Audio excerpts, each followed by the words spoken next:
Sahana vavatu Sahano bhunaktu Sahaviryam karavavahai Tejasvinavadhitamastu Ma vidvishavahai. Om Shanti Shanti Shanti. May the Lord protect us. May He nourish us. May we acquire the capacity to study and understand the scriptures. May our study be brilliant, and may we not cavil each other. Om, peace, peace, peace unto you. Dear brothers and sisters, loving Sai Ram to all of you. We welcome everyone to the Sathya Sai Baba Center of Arcadia. And now we'll have the study circle on the Gita Vahini, which we have been doing for the last few months. And now we are on chapter 13, and in the soft copy, it is the page 59. And you have a hard copy depending upon the version you have. It is the one I have is page 119, 119. And we will be starting where this, it says, sadhakas in the midst of their efforts sometimes imagine God to be less glorious than He really is. That is where we'll start. So I will try to briefly summarize what we discussed last few sessions. So this is, as I said, if we have the Bhagavad Gita, the original version, where I think there are many like Swami Chinmayananda, Swami Chidbhavananda, and Radha Krishna, Aravind, so many versions are there, and even regional Telugu, Tamil, so many versions. So you can refer to the original Bhagavad Gita. So then you can understand original with the Swami's commentary. Then it will digest. So this chapter we are doing is chapter 7. That is Vijnana Yoga, where the highest knowledge. Lord Krishna says, having known which there is nothing to know. So, life always, Tatakim, what next? Because always we are Satchidananda Chit, always, even from childhood, what is next, what is that? Now, with this technology, you want to know, even in medicine, when we started, we had only medicine, surgery. Now, so many specialities. Even in our own specialty, endocrinology, I did, general, everything. Then only people specialize in diabetes, only on thyroid, only on pituitary. And there, like in your pathology, like Pavina's there's so many cytopathology, general pathology, so many subdivisions, because the knowledge is so vast, so you cannot know everything. But here, Lord Krishna is telling, if you know this, you know everything else. That is why you can see the Avatar Swami and the great masters, when the Swami talks to a geologist, he will talk about the geology. When he talks about the architects, great architects, he can tell about them, about architecture. And about musicians, talks about the ragas and how the whole music has come. So anything, either it is arts or science or spiritual knowledge, everything is in their hands. All Astatalamal, that means just like a gooseberry in the hand. So it's so easy because they know the whole, and from that all knowledge has come. So that is the thing, that is the whole thing about this Vijnana Yoga. Having known which, there is nothing else to be known, and you will know everything. So I will just tell some important things we discussed. You need to remember and ruminate. First, sloka 3, it says, Manushyanam sahasreshu kaschid yatati siddhaye yatatamapi siddhanam kaschin mam veti tattvata. There are many people, he says, Lord Krishna is saying, there are 8 billion people on this planet Earth. Of them, only, he says, of them, those is Sahasresham means infinite number of people. Just few people try to know what is the purpose of life. And the purpose of life is to know the truth and know God. But of them, only handful will get the realization. He himself is telling. So how difficult, like you enroll in some big institutes, tough institutes like MIT, Caltech, or some difficult medical. So we, even in our class in medical school, we enrolled 50 people, only 12 people at the end passed in a regular way. So that means he says of the 8 billion, few people who are interested in spirituality, of them, handful of the people will only realize God. Then we don't need to get realized. You will realize. This shows how important you need to put intense effort. It is not just like just spend 1 or 2 hours a week thing. It's a continuous process, a daily process. Every day you need to have this constant sadhana, because this is the highest. Even to achieve in the world anything, you work hard to get a degree, to get a job. Here you are talking about the highest thing, so how hard you have to work. Then what will you realize? Then sloka 7, mattah parataram nasti kinchidasti ranandya. So it says this whole world is like in a thread and the jewels and a thread. So this whole world is, there is nothing but me. You should realize that. That is ultimate. You have to realize that. And then we talked about the sloka 14. Remember? Daivi Shesha Gunamayi Mamamaya Duratteya Mameva Ye Prapadyante Maya Metam Taran. This is very important for all spiritual seekers, because this Maya is the one, it is an obstacle between us and God. We are not able to, we say there is only one God. Who is he? Where is he? Swami said, omnipresent. He is here with us. Here when we are driving in the car, he is with us. Flying, he is with us. And why are we not able to see? If he is everywhere, this car everywhere, we should be able to see. Why we are not able to experience? Because of this Maya, this obstacle. Why? What is this Maya come from? Daivi Shesha, it came from God. Gunamayi, composed of these 3 gunas, Sattva, Rajas, and Tamas. So how do you, then it's very difficult, he says, Duratya means very difficult to cross this Maya. So you want to experience God every minute, you need to go beyond Maya. What is the solution? We said last time, what is the solution? Mameva ye prapadyante, surrender to me alone. You surrender to me, then you will cross the Maya. So the whole thing is to develop the surrender. Then how to get to that surrender? Then it, in the next sloka 15, that is where after that he says 16, 17, these 3. Chaturvidha bhajante maam jana sukritino arjuna artho jijnyasurartharthi jnane cha bharatarshava. There are 4 types of devotees. First, you need to be devotee. There are a lot of people are not interested. As we said, they are eating, drinking, sleeping, being merry. That is the purpose of life. Because Swami says that is the animal instinct. Even animals do that, right? They also eat, drink, marry, they have family, and then they die. So that is living. So you know your purpose as a human is higher. Know the purpose. That is what is important to remember. So there are 4 types, but at least there are people who recognize there is God, we can go to him. So who are those? Arthas. So arthas are the one who go to God when there is distress, they have pain, there is some major issues, whether in the family crisis or health crisis, financial crisis, and the job. So anywhere in life they have, then they pray to God. That is arthas. We gave the example of Gajendra, who, when he was caught by a crocodile, which is like samsara, fought for 1,000 years.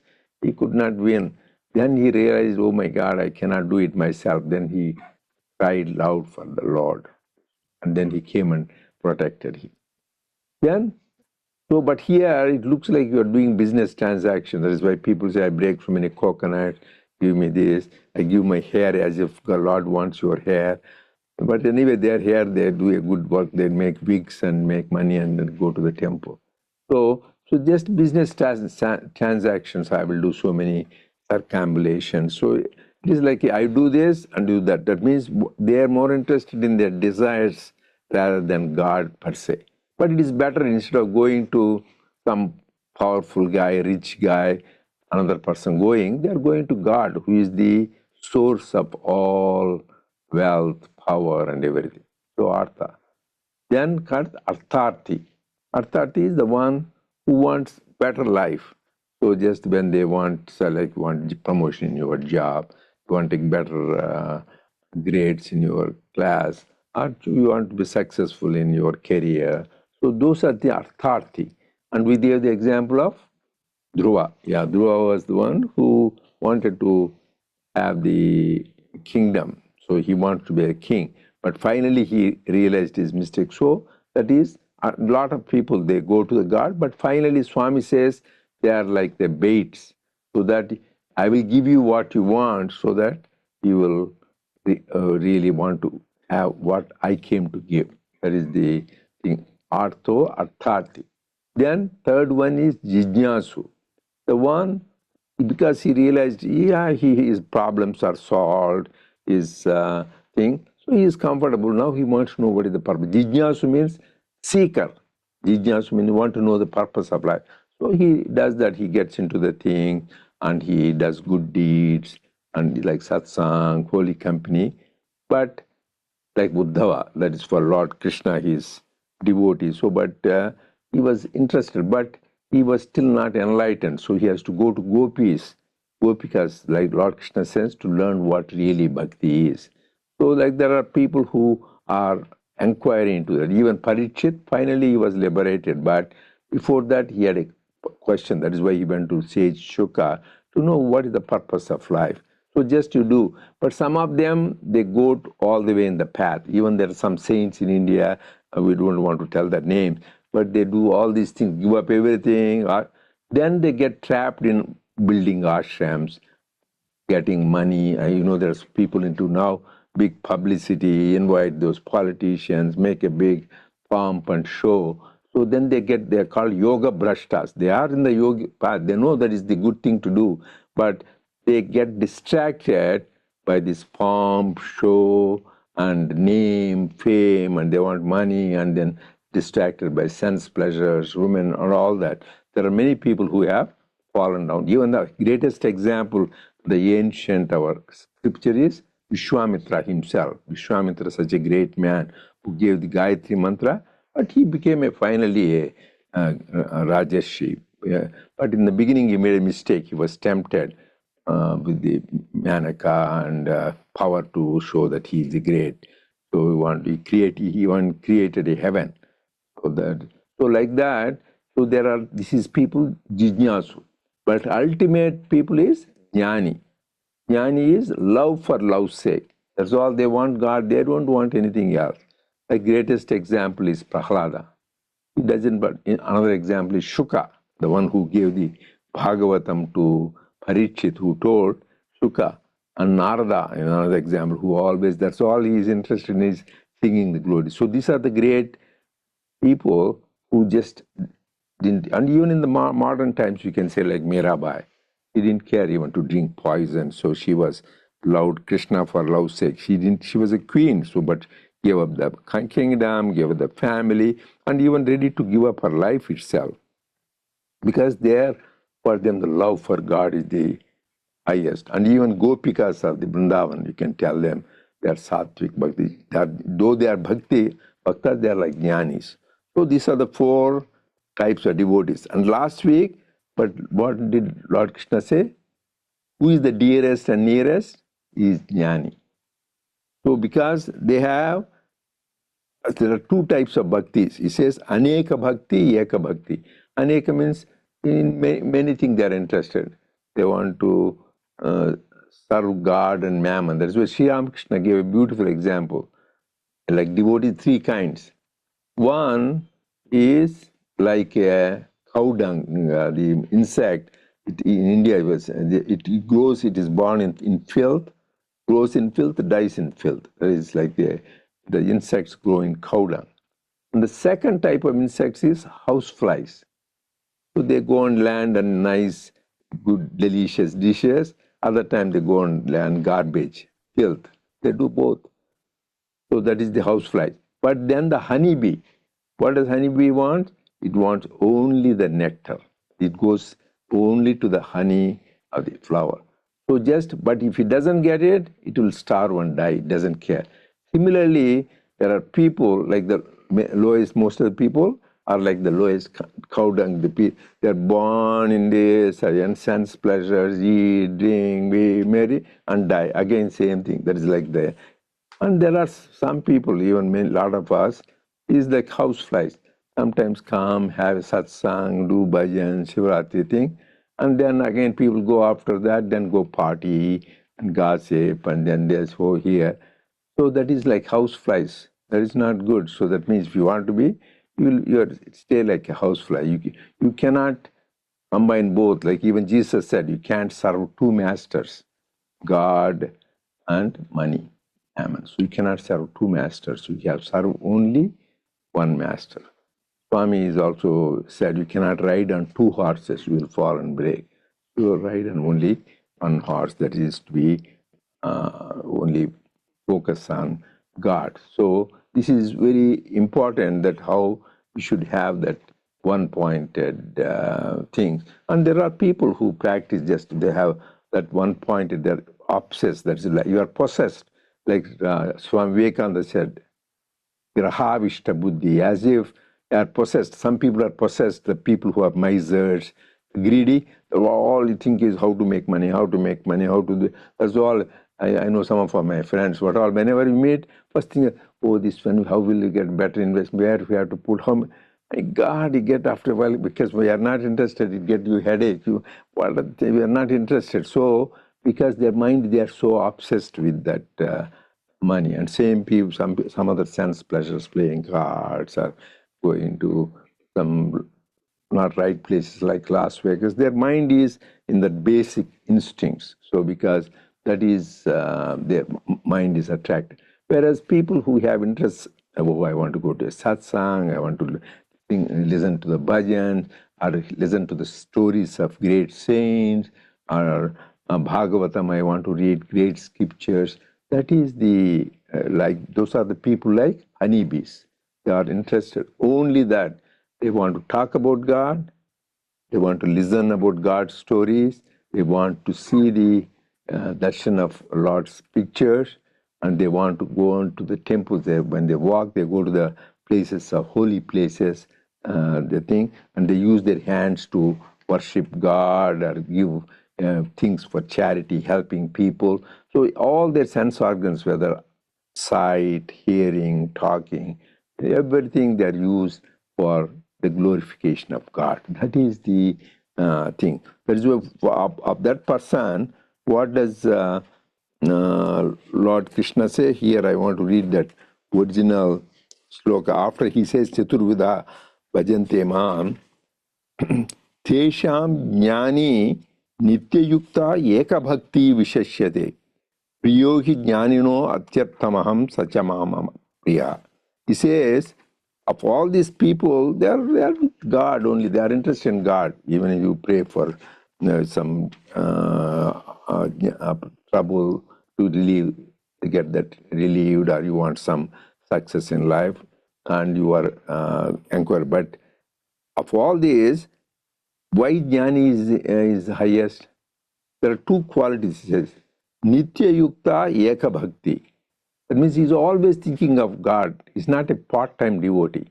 Like Swami says, most of the people now, part-time devotee, but they want full-time benefits. Like you go for a job, part-time job, I want full-time benefits, I want full-time pension, health benefits. They say, no, you have to put so many hours to get the health benefits, pension. Similarly, God, if you want, ananyas-chantayanto mami. So always think, here, nitya yukta, always should be connected to God. And eka bhakti, that means you can't have aneka bhakti.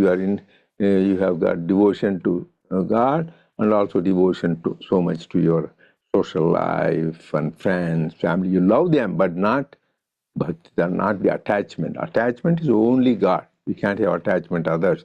Then that means you have to work hard. Nitya yukta eka bhakti vishishyate. So those two qualifications, jnani has. Always he thinks about God and he is this one-pointed. So Fahad Priyohi Jnani. So I love him the most and he loves me the most. So both have the deal because he's thinking about all the time. This is Sloka 17 is the next one, 18, this is even more profound. Udara sarvayevaite jnanitva atmaiva me mamatam. Says, jnani is myself. That means there is no difference. Once you are a jnani, there is no, because I and God are one. He realized he is divine, like Ramana Maharshi or Nisargadatta Maharaj, Vivekananda, Brahma. All those great sages, saints, for them they realize they are the divine. So he said there is no difference between me and a jnani. So when you see jnanis, you should love them, respect them, adore them, just you are respecting God because they are the living embodiments of divinity. So that kind of respect. Because he says, Jnani Atmaibhave Matam. I am Jnani. There is no difference between me and Jnani. Once you are enlightened, like a Buddha or these great saints I mentioned, even in there, it could be a Christian mystics and all that, they're all great. So this is the explaining the 4 aspects of the devotion. Now you can continue. Sairam,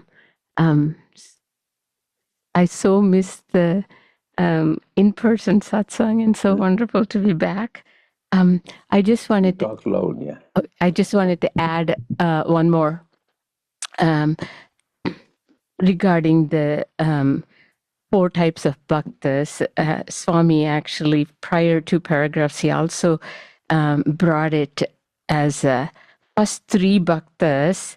Their bhakti is more like a paroksha, because they look God as separate, invisible. And whereas for gnani is pratyaksha, which is a direct, explicit, and those 2 item.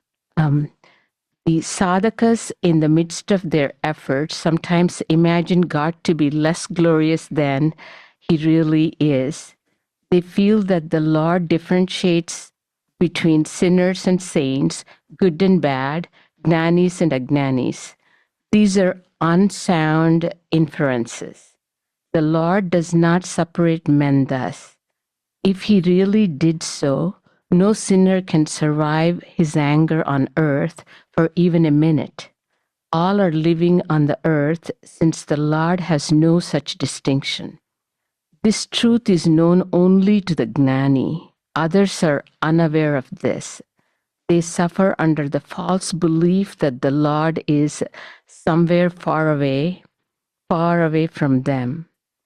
The gnani is free from Maya. He is unaffected by the gunas, rajas, tamas, or even sattva. The jignasu, the seeker of knowledge, however, is different. He uses his time for unbroken contemplation of the divine in pious deeds and holy thoughts. The other 2, the artha, arti and artha, they gather elevating experiences and ruminate over the real and the unreal and transform themselves into jnanas. Jignas, seekers of knowledge. Later they became gnanis and are saved. The goal is reached thus, stage by stage. You can't attain the goal is one leap. This can be better understood by an example. Gnana is like a through train. There is to say, the passenger need not detrain and enter another train to reach the destination. The Jignasu has entered through carriage. He too needs not detrain and board another train, but the carriage will be detrained and attached to other trains en route. He reaches at last the place he wants to reach. The Artha boards the ordinary train, since the carriage he's in is neither through or in a through train. He has to alight at a number of places en route and wait until another train comes by so that he can reach the goal by stages. It is a long and arduous journey, but in spite of those difficulties, he can be accomplished by the Artha if he persists. The goal is attained by all, only the process and the pace are different. No wonder the Lord has declared more than once that all these 4 types of bhaktas are my own. Why has he so declared? Because they all seek the same high goal. Yeah. This is such a beautiful example. Swami said about the train. What it reminds me is this train analysis is, I guess we can look at changing trains is our many janmas, lives. So the gnani, in this life, he just sat in this gnana train and that's it. It just takes to the destination. Whereas Jignasu, he also explains Jignasu is at least sat as interested in, even though he doesn't have to get down, and but the trains can get attached, but he'll still reach. But the other Artha and Artharthi are the ones, it's very lengthy and difficult process that if we don't pursue in this life, we come back over and over again. I thought that was really beautiful. Yeah, Swami gave the example. That's why whenever we read scriptures, even Sri Ramakrishna, they give the contemporary example for those days. Because it was 50 years ago, I can relate to the now because I didn't even go and train in the recent 10, 15 years, 20 years maybe. So those days when we were young, there are 3 kinds of train, like a Grand Trunk Express train. Once you get in, like you get in, say in Madras, Chennai, for people who are relevant to India, you go all the way to Delhi non-stop, even there to stop someplace, but straight train, you can go fast within 24 hours. And there are then other things Swami says is carriage. That means they have a bogie, one compartment. They will be attaching. You will be in the same compartment. You don't need to get down, but they will attach to a different train. Finally, you go to the same place, Delhi. There's another one is this passenger train. Sometimes you have to change another place.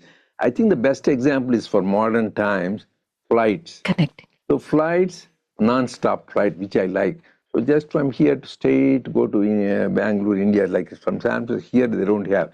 San Francisco to Bangalore, there's a similarly hope they have Los Angeles to Bangalore or Chennai. Just you get in the plane, just you get down at the destination, which is good. Then that is the jnani path. So once you get in, you get down. Second thing is this jijnasu is, you get in the plane, but they will stop someplace, but in the same flight you continue. Recently in India it happened, so you go to some partners, but you stay in the flight. You don't need to deplane because the other people join in that place, but you will continue to the destination. You are in the same flight, but it stops one place. That is the, but then there is this artha, that is the problem, where you have to change the flight, and sometimes one stopover, sometimes 2 stops over. The more stopover, the more, recently it happened to me. I had to come through London, and that gets delayed, and the flights, no connecting flights, you stay overnight, and then next flight. So the more connecting flights, the more chances of missing, and you won't reach, but you will reach finally. We came finally, but delayed with a lot of distress and problem. So the best is the non-stop, no stop anywhere. That is the jnana path. So one stop or without getting down, there's the next one. But the stops, you should be, you will still, but he says, you will also reach the goal. But the thing is, you will go through pain, suffering, and delay. It takes more time. So that is, you can delay it. But another important point they said is, don't think Lord is somewhere. That is the whole mistake. So we all have, it is good, we go to a pilgrimage place, a temple, a bhajan place. There so many people get together that you focus, because God is omnipresent, but there because of the vibrations you are easily connected to God. But don't confine God to a place. That is the greatest ignorance. Swami said there is particularly the Christian prayer, Father, thou art in heaven, hallowed be thy name. Thy kingdom come, thy will be done. It is good, you are hallowing, you are praising the Lord, but don't confine God to heaven. He's not only in heaven, He is here on the earth, in all the galaxies and planets. So Sri Ramakrishna said, Swami said, to say God is there is ignorance.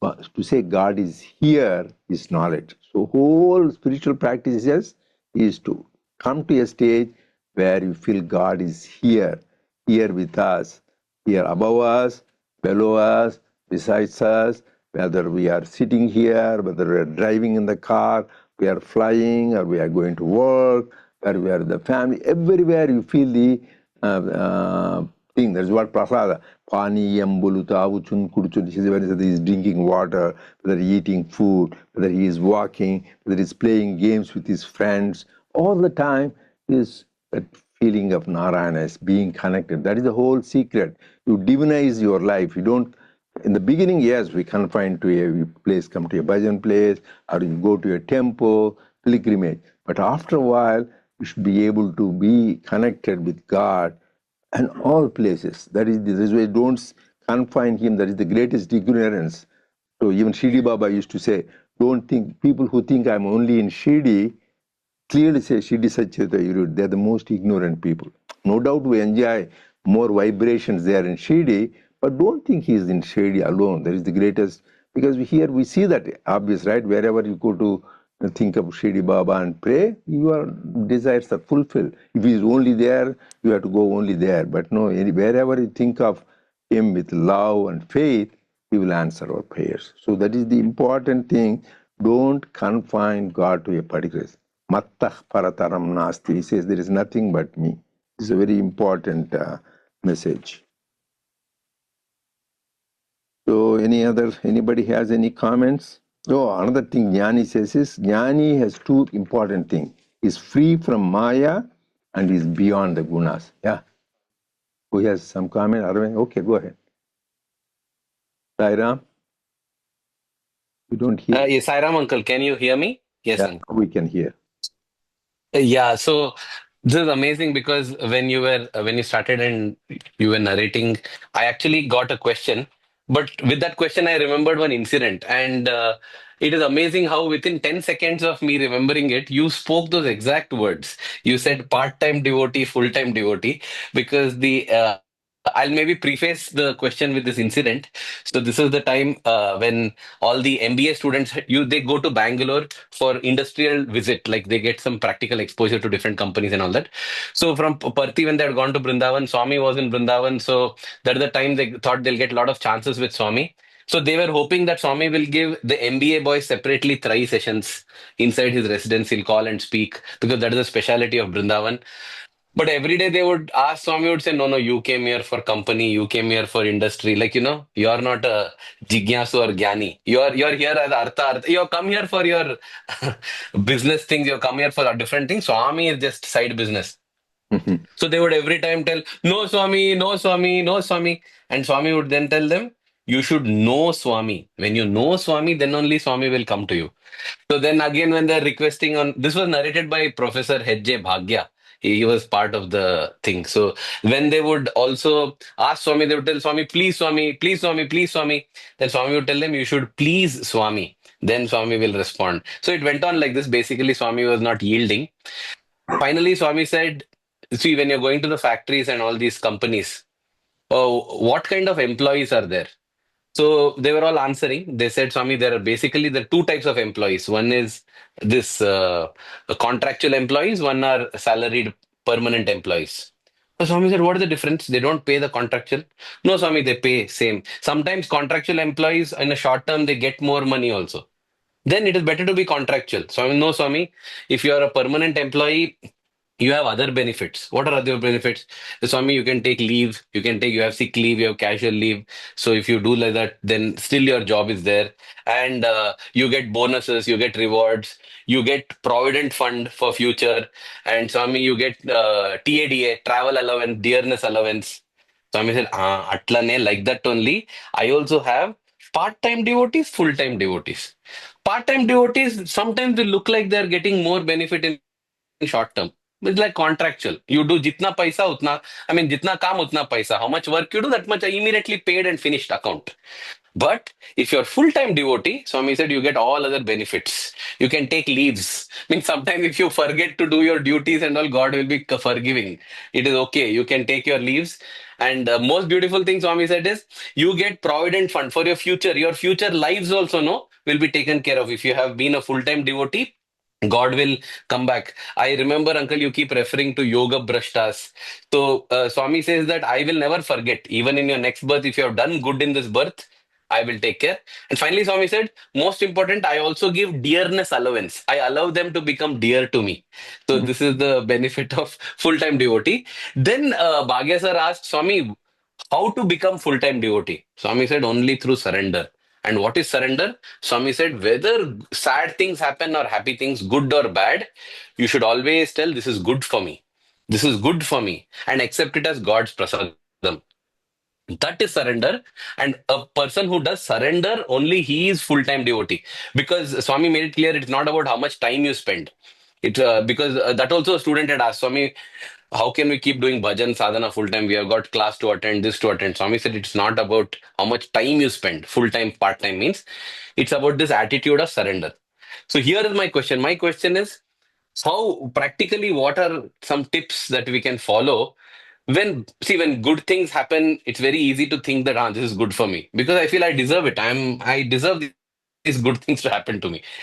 But when bad things happen, how what can I do to tell myself that this is good for me? Because when some sickness comes or financial disaster comes or anything, career strike, all this you just cannot imagine that this is good for you.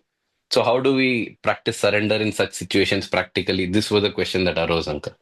Yeah, Sairab. Really, when we have surrender, you don't think this is not good, this is not pleasant. Pleasant, everything, it is like Swami said beautifully, you should think it is as a prasadam. When prasadam somebody gives, you don't say it is not tasty, it is not good. Everything is God's prasadam for my good. It is for my spiritual and physical benefit. Similarly, whatever God gives, if you think it is, because there is a one important thing, right? Not a blade of grass will move without his will. Not a leaf will fall without God's awareness. So everything happens in life is because of his will. He willed it so. So, and also we know we have belief in God, and we know our mother, when we are growing up, she may scold us, beat us, but we know it is because of our love, right? Similarly, God, He's much more. He has not thousands of mothers' love. He loves us much more than our physical mother. Physical mother's love is closest to God, but He is thousands of times more. So will He give us something which is not good for us? So you should have go on saying, this is good for me. So it may look in a worldly point of view, physical pain, mental pain, but it is always for the ultimate good. What is the ultimate good?